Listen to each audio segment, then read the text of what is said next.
Assalamualaikum warahmatullahi wabarakatuh. Kembali lagi bersama channel pembelajaran kita. Pada pertemuan kali ini kita akan bersama-sama membahas karya imajinatif 2 dan 3 dimensi ya. Selain itu kita akan membahas keberagaman buku kesukaan dan permainan kesukaan. Nah, marilah kita mulai pembahasannya dengan melanjutkan video ini. Nah, pada pembahasan pertama ini kita akan mempelajari tentang karya imajinatif 2 dimensi dan 3 dimensi ya. Nah, marilah kita simak bersama-sama pembahasan berikut ini. Masih ingatkah kalian dengan karya imajinatif 2 dimensi dan 3 dimensi pada pelajaran semester yang lalu ya? Nah, marilah kita ulang sedikit. Karya imajinatif adalah karya yang dibuat berdasarkan khayalan ya, atau pikiran kalian. Karya imajinatif 2 dimensi adalah karya yang hanya mampu dilihat dari satu arah saja ya, dan memiliki ukuran panjang dan lebar ya, cuma 2 saja ya, harus ada panjang dan lebar. Nah, sedangkan karya imajinatif 3 dimensi adalah karya yang dapat dilihat dari segala arah ya, dan memiliki 3 ukuran, yaitu panjang, lebar, dan tinggi, serta juga harus ada volume ya, ada isinya ya. Itu yang terpenting dari 3 dimensi. Nah, berikutnya adalah karya imajinatif 2 dimensi ya. Nah, berikut ini adalah contohnya, yaitu gambar ya. Gambar merupakan 2 dimensi karena dapat dilihat dari arah depan ya, dan memiliki panjang dan lebar. Nah, begitu juga dengan lukisan ya, sama seperti gambar tadi. Sebenarnya lukisan ini ya memiliki panjang dan lebar, dan hanya dapat dilihat dari satu sisi saja, yaitu sisi depan. Berikutnya adalah poster. Nah, kalian pernah melihat poster di jalanan? Ya, seperti itulah karya imajinatif 2 dimensi ya, berupa poster yang ditempel di dinding-dinding pinggir jalan, dan juga yang berada di rumah ya. Di rumah kalian pasti ada poster yang menempel. Nah, dan masih banyak lagi contoh karya imajinatif 2 dimensi yang lainnya. Berikutnya adalah langkah-langkah dasar dalam menggambar ya, yang harus kita persiapkan, yaitu menyiapkan alat dan bahannya dulu, seperti kertas, pensil, penghapus, krayon ya, atau pensil warna, dan lain-lainnya. Itu yang pertama harus kita lakukan dulu. Nah, setelah itu kita lakukan pengamatan ya, atau observasi, untuk menambah imajinasi dan pengetahuan sebelum menggambar. Atau kita lakukan pengamatan dulu baru menyiapkan juga tidak apa-apa ya. Yang pasti harus dilakukan pengamatan agar kita tahu gambar apa nantinya yang harus kita gambar. Nah, di sini contohnya adalah gambar tomat ya. Yang selanjutnya kita membuat sketsa dulu untuk merancang gambar yang akan kita buat ya. Sketsa berupa coretan tipis sehingga membentuk gambaran yang kita inginkan. Nah, seperti contoh tersebut.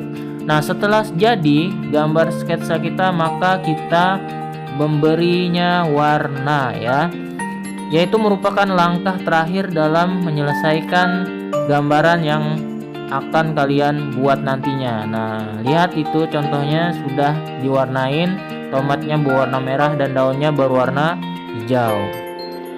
Berikutnya adalah karya imajinatif 3 dimensi. Nah, contohnya di sini adalah rumah betang ya.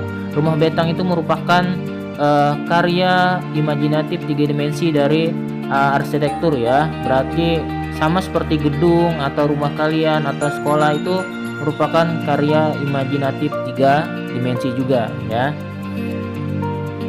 Nah, selain itu ada contoh lain yang berupa patung ya.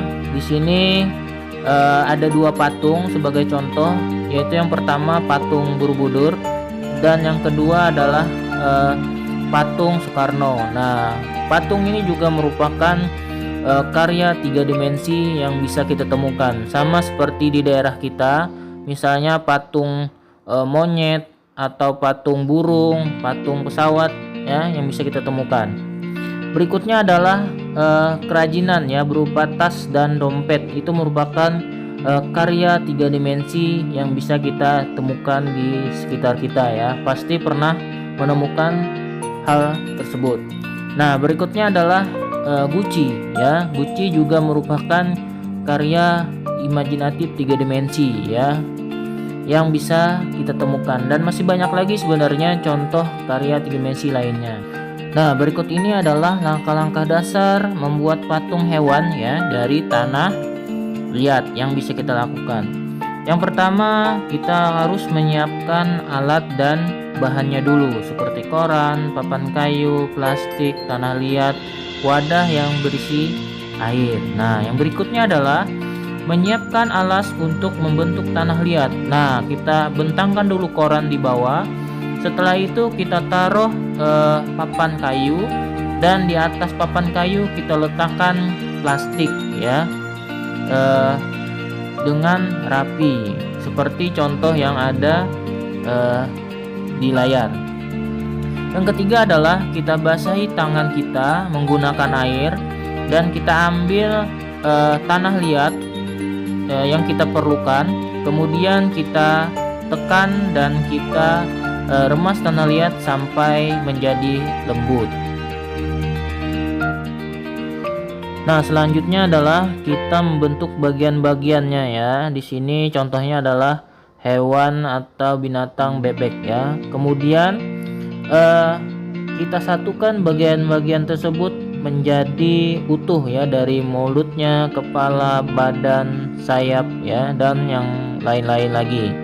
Nah, setelah selesai, maka patung bebek tersebut kita jemur di bawah sinar matahari ya, agar patungnya menjadi kering. Nah, setelah kering, maka bentuk bebek pun sudah jadi.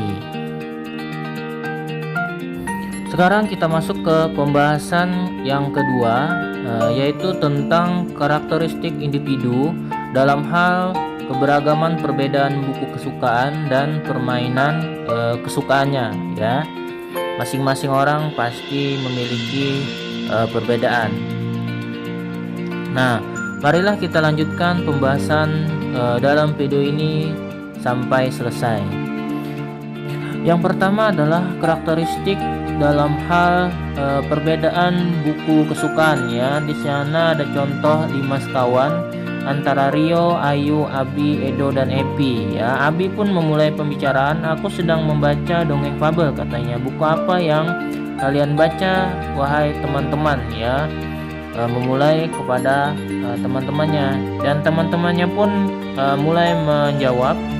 Yang pertama adalah si Edo, "Aku sedang baca buku tentang puisi," kata si Edo. Dan temannya yang lain, "Kalau aku lagi membaca buku komik," kata si Ayu ya. Yang berikutnya, "Kalau aku suka sekali membaca novel," kata si Epi. Dan yang terakhir si Rio pun ikut juga, "Aku sih sedang membaca buku cerita legenda rakyat," kata si Rio tadi ya. Itulah 5 perbedaan yang bisa kita temukan pada keseharian kita ya.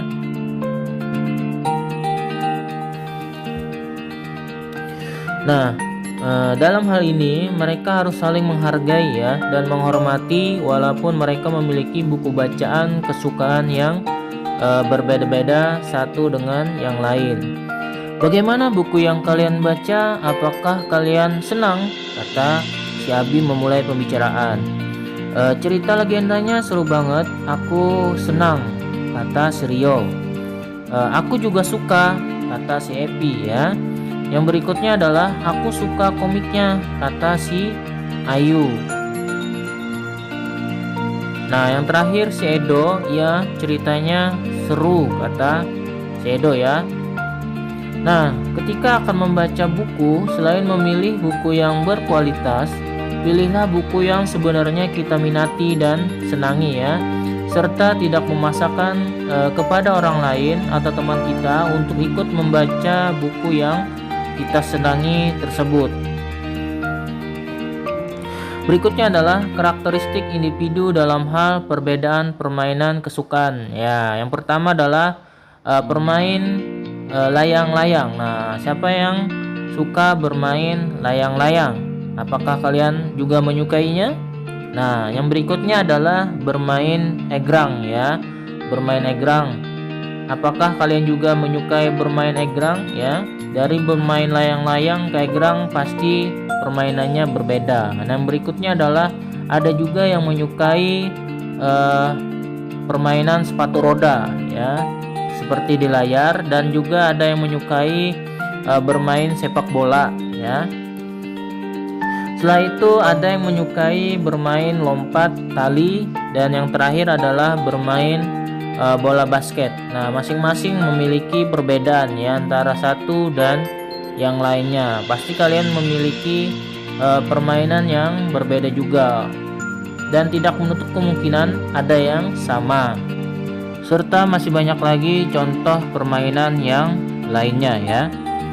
Sama halnya dengan perbedaan buku kesukaan tadi, kita harus menerima perbedaan yang ada di lingkungan kita. Kita haruslah tetap rukun ya antara satu dan yang lainnya. Walaupun memiliki permainan kesukaan yang berbeda-beda ya, kita harus seperti tadi haruslah rukun, yaitu saling menghormati antara satu dan yang lainnya. Nah, biasanya sebelum bermain kita harus berdiskusi dulu. Diskusi ini untuk menentukan permainan apa yang akan dimainkan nantinya. Nah, agar permainan tersebut bisa dimainkan secara bersama-sama. Demikianlah pembahasan kita pada pertemuan hari ini ya. Nah, semoga pembahasan tadi bisa menambah pengetahuan kita bersama. Selamat berjumpa lagi pada pertemuan kita berikutnya ya. Wassalamualaikum warahmatullahi wabarakatuh.